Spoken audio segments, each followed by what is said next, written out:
Hello guys, welcome to our channel. In today's video, we'll be having another CPC exam practice, and this is for the third episode of The Medical Coding Guy. I am an auditor, an educator, a proud teacher, and your friend. I am The Medical Coding Guy.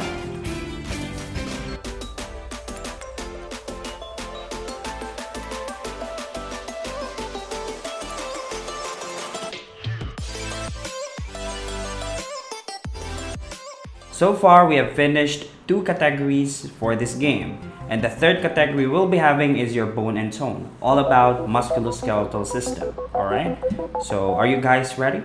But before that, please don't forget to hit that like and subscribe button for more updates about the medical coding world. Alright, so we'll be having our first question for our category bone and tone, which is for your 2000 series. Okay, so let's now start. For the first question, we have this. Feel free to pause the video while you read the question here, okay?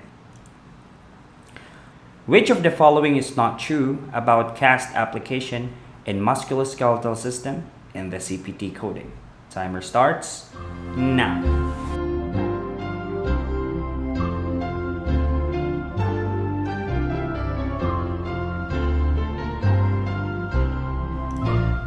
Okay, so for this question, guys, all you need to do is to check the guideline in your CPT book about the CAS application. So it is located under your 2000 series. So at the very first start, you'll see it in the first paragraph, okay, about the guidelines here.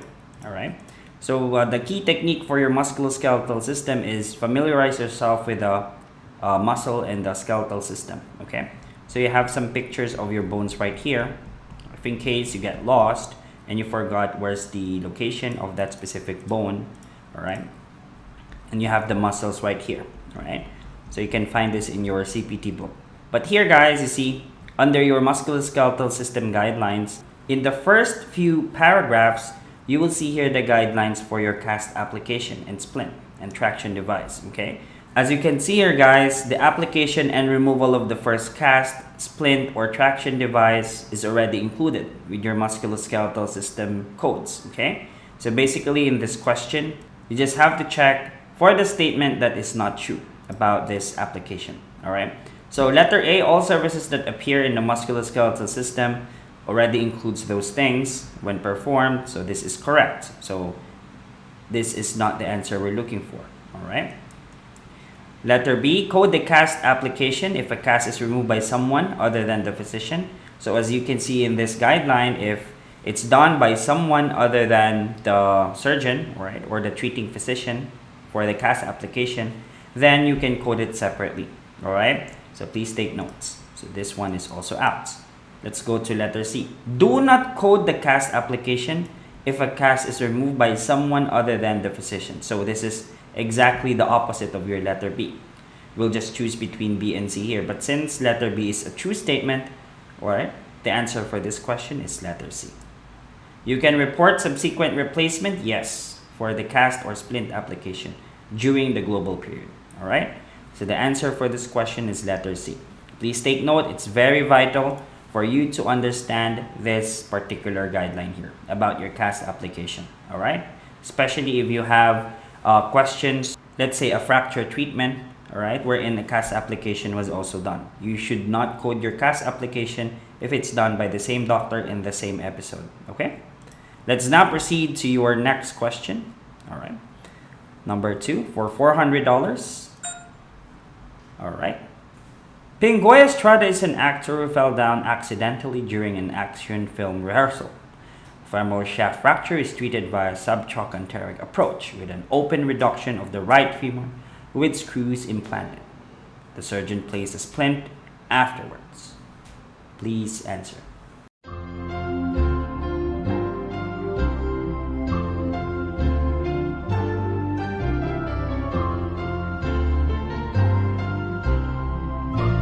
Okay, time's up. So for this question, guys, as you can notice, all right, the type of procedure was performed here is what? Your femoral shaft fracture treatment. Whenever you are answering a fracture treatment, guys, take note, check the site. That's your number one priority. All right. Here, the fracture happened in the femoral shaft. Although it's mentioned here, what? Subtrochanteric approach. All right. So you just have to check first the site where the fracture is located. That was the treatment that was done by the doctor. Okay, so it's an open reduction, so it's an open treatment. So please check this one as well. And what are the other things done by the doctor here? So the doctor has implanted some screws. All right, and important as well, the doctor has placed a splint afterwards. Take note, in the first question, I mentioned that your cast or splint application will not be coded if it's done by the same doctor. In this case, there's nothing mentioned if it's done by another doctor. All right, so we'll not be coding your splint here. So notice letter C, you have two choices. Most likely your splint and cast application will fall under your 29 something codes. All right, but again, just simply check what's 29505 so you can be sure that you're choosing the right answer. But let's check. Femoral shaft fracture, all right, 27238. Let's check that code. All right, so for this code, guys, 27238, you will see it's a closed treatment. All right, even though it's mentioned subtrochanteric femoral fracture, we will not use this code. Why? It's a closed treatment, and number two, the site is incorrect. It's a femoral shaft fracture, not subtrochanteric fracture. Okay, so eliminate letter A. 27245, letter B. Same, subtrochanteric femoral fracture. That's not the treatment that was done. All right, although it's the approach, as I've said, the type of fracture is important when dealing with your fracture treatment. Although the term screws, all right, the term screws was mentioned here, this is not the answer we're looking for. So eliminate letter B. Now you have your 27245 here, which makes it incorrect as well. If you go to 27507, right, it's a little bit. All right, your 27507 is your open treatment of femoral shaft fracture. All right, so that's the treatment that was done. Although subtrochanteric was mentioned, it doesn't matter in this case because it's the type of fracture, all right, we need to focus on. And the doctor has placed screws as well, or implanted some screws. You will be choosing this code 27507. All right, so please take note of that. So the answer for this one is letter D. But take note, if it's mentioned the laterality, you have to indicate if it's left or right. All right, but for the sake of this question, it's not mentioned, so we will just choose 27507. The answer for this question for $400 is letter D. All right. So let's now proceed to the third question for $600. All right. Raj Kumar went to the ER after suffering multiple injuries after a fight in a bar.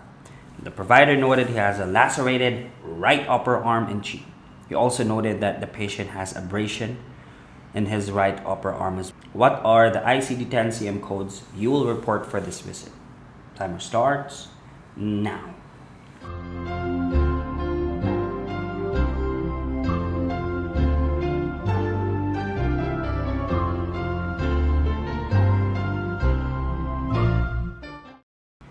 Time's up. All right, so for this question, guys, you have to be familiarized with your guidelines in your ICD-10-CM in chapter 19. So if you go here under chapter 19, letter B, coding of injuries, you will see the guidelines under your superficial injury. It's mentioned here that superficial injuries such as abrasions or contusions are not coded when associated with more severe injuries of the same side. So in this particular question, the patient sustained laceration of right upper arm, so that's your first site, and the cheek. So you'll be coding both of this, all right? The doctor also mentioned that the patient has abrasion on his right upper arm. You won't be coding that because it's a superficial injury of the same side, all right? On the lacerated right upper arm as well, okay? So in this case, most probably you will get only 2 codes for this scenario, all right? Without coding your abrasion of the right upper arm, okay? So based on that, guys, if you go to S41.111, let's go real quick.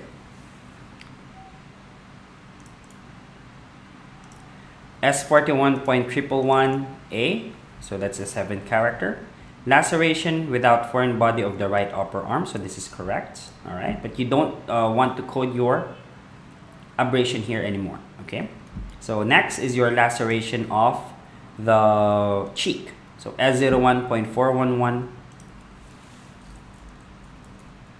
Alright, so please take note of this guideline, guys.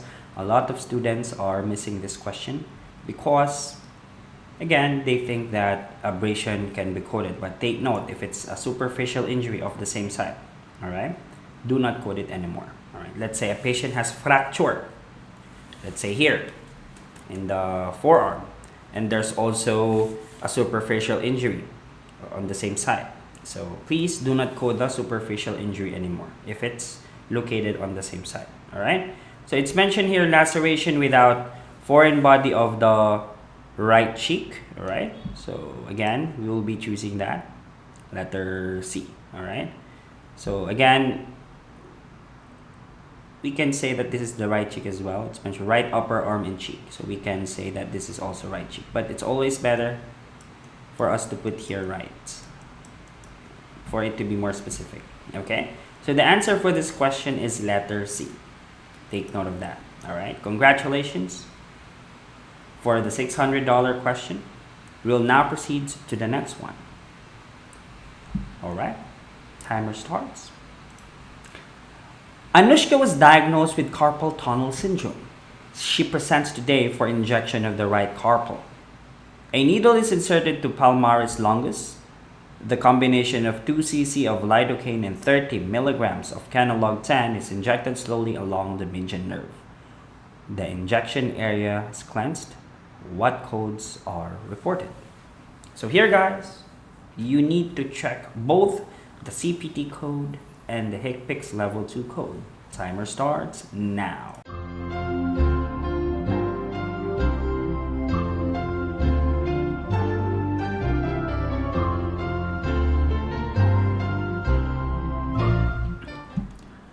Okay, all right, so for this question, guys, you just have to check any of the 2 codes right here, but let's do it one by one. Okay, so the patient has carpal tunnel syndrome. All right, so the patient is here for injection.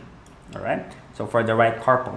So again, here just need to code your 20526. If you will check, that's your injection procedure.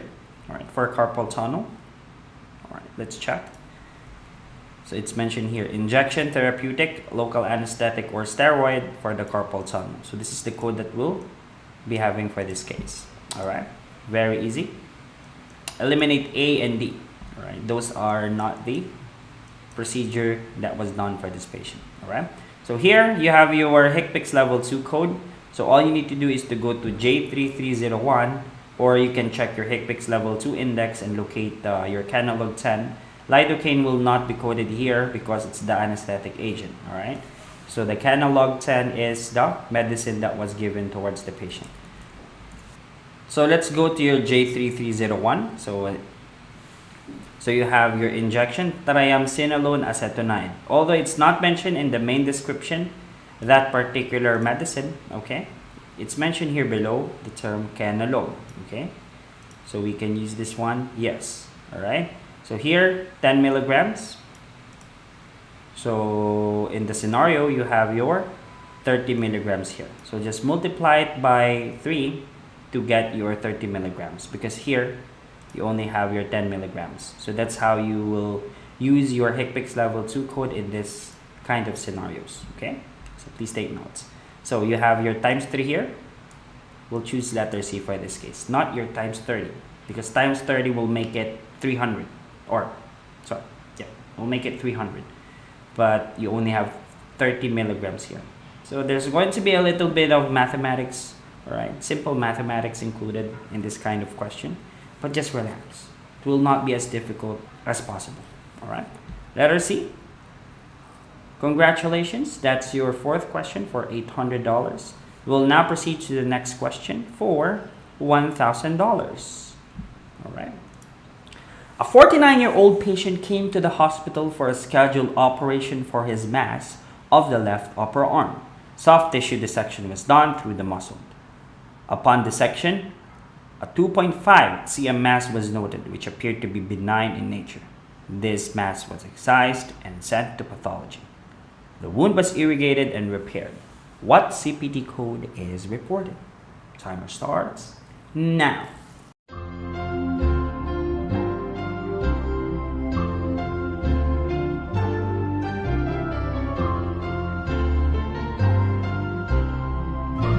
All right, time's up. For this question, guys, it's about excision of a mass in the muscle. All right. So when dealing with those questions, guys, please check what's the approach that was done by the doctor, where the mass was found. Okay. So here it was through the muscle. So meaning to say it's an intramuscular excision of a mass. All right. So here, guys, check the site and the size. Here, guys, you need to check for the size of that mass that was removed. All right. Here you have 2.5 centimeter mass. Okay. So it's very vital. If you go to your choices, 23071 onwards. All right. Let's go.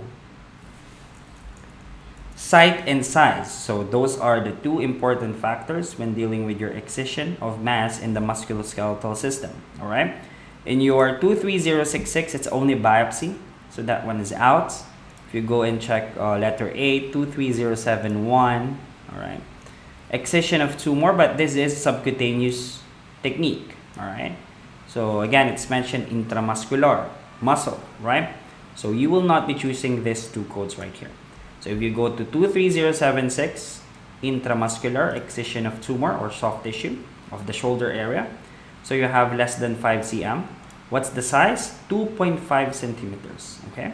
So here you will choose letter D. All right. So very easy and simple.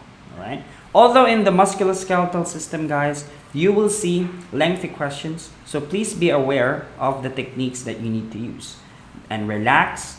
Although some students might say that musculoskeletal system is very difficult, and I agree, but just try to relax and understand what's going on with the scenario.